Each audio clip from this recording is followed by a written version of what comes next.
ਹਾਂਜੀ ਮਨਜ਼ੂਰ ਸਾਹਿਬ, ਜਿਵੇਂ ਤੁਸੀਂ ਕਹਿ ਰਹੇ ਨੇ ਵੀ 30 ਤੋੜੇ ਨਿਕਲਦੇ ਪਏ ਨੇ ਰਾਸ਼ਨ ਦੇ ਜਿਹੜੇ ਕੰਪਨੀ ਲੈ ਕੇ ਜਾਂਦੀ ਪਈ, ਇਹਦਾ ਸਿਰਫ ਔਰ ਸਿਰਫ ਕੰਪਨੀ ਦੇ ਪੈਸੇ ਪੂਰੇ ਹੋ ਸਣ।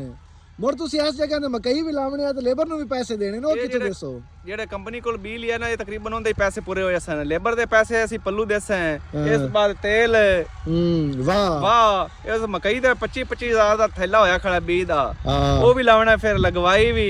ਇਹ ਸਾਰੇ ਕੰਮ ਹੀ ਬੜਾ ਜੜਨਾ ਖਰਾਬ ਹੋਇਆ ਖੜਾ ਹੈ। ਇਹ ਬੜਾ ਅਸੀਂ ਸੋਚਦੇ ਪਏ ਵੀ ਅਸੀਂ ਮਕਈ ਲਾ ਸਕਾਂ ਕਿਵੇਂ, ਵੀ ਇਹ ਸਾਰੇ ਤੇਲ ਦੇ ਪੈਸੇ ਲੇਬਰਾਂ ਸਾਡੇ ਮਗਰ ਹਨ। ਉਹ ਆਨੇ ਵੀ ਸਾਨੂੰ ਪੈਸੇ ਦਿਓ, ਪੱਲੇਦਾਰ ਸਾਡੇ ਕੋਲ ਮਗਰ ਹਨ। ਅਸੀਂ ਆਨੇ ਵੀ ਚਲੋ ਆਲੂ ਗੈਸ ਮਕਈ ਲਾ ਲਈਏ।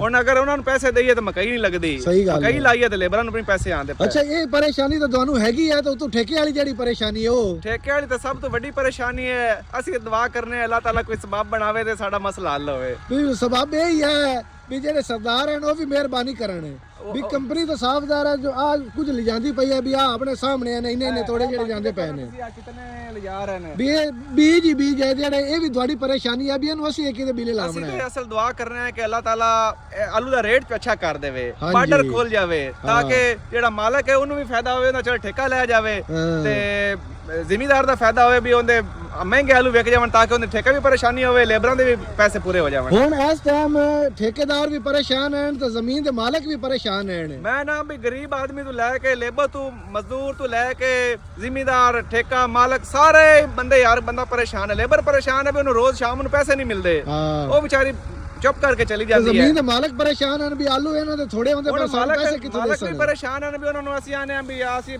ਮਕਈ ਲਾ ਲਈਏ ਤੁਹਾਨੂੰ ਫਿਰ ਪੈਸੇ ਦੇਵਾਂਗੇ। ਉਹਨਾਂ ਨੇ ਵੀ 100 ਜ਼ਰੂਰਤਾਂ ਨੇ, ਉਹ ਵੀ ਵਿਚਾਰੇ ਪਰੇਸ਼ਾਨ ਹੋਏ ਬੈਠੇ ਨੇ।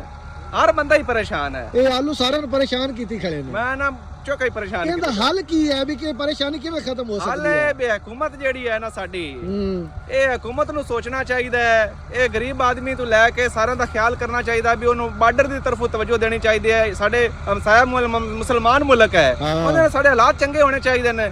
ਚਲੋ ਸਿਕਿਉਰਿਟੀ ਇਸ਼ੂ ਹੈ ਉਹ ਠੀਕ ਹੈ, ਲੇਕਿਨ ਉਹਦੇ ਨਾਲ ਤਜਾਰਤ ਸਾਡੀ ਬੰਦ ਨਹੀਂ ਹੋਣੀ ਚਾਹੀਦੀ। ਉਹ ਬਾਰਡਰ ਨੂੰ ਜ਼ਰੂਰ ਖੋਲੋ। ਮਤਲਬ ਆਲੂ ਦਾ ਬਿਹਤਰੀਨ ਹੱਲ ਬਾਰਡਰ ਹੀ ਹੈ, ਬਾਰਡਰ ਤੋਂ ਇਲਾਵਾ ਕੋਈ ਹੱਲ ਨਹੀਂ। ਹਰ ਬੰਦਾ ਮਰ ਜਾਏਗਾ, ਜ਼ਿਮੀਂਦਾਰ ਮਰ ਜਾਏਗਾ, ਹਰ ਬੰਦਾ ਮਰ ਜਾਏਗਾ ਜੇ ਅਗਰ ਬਾਰਡਰ ਨਾ ਖੁੱਲੇਗਾ।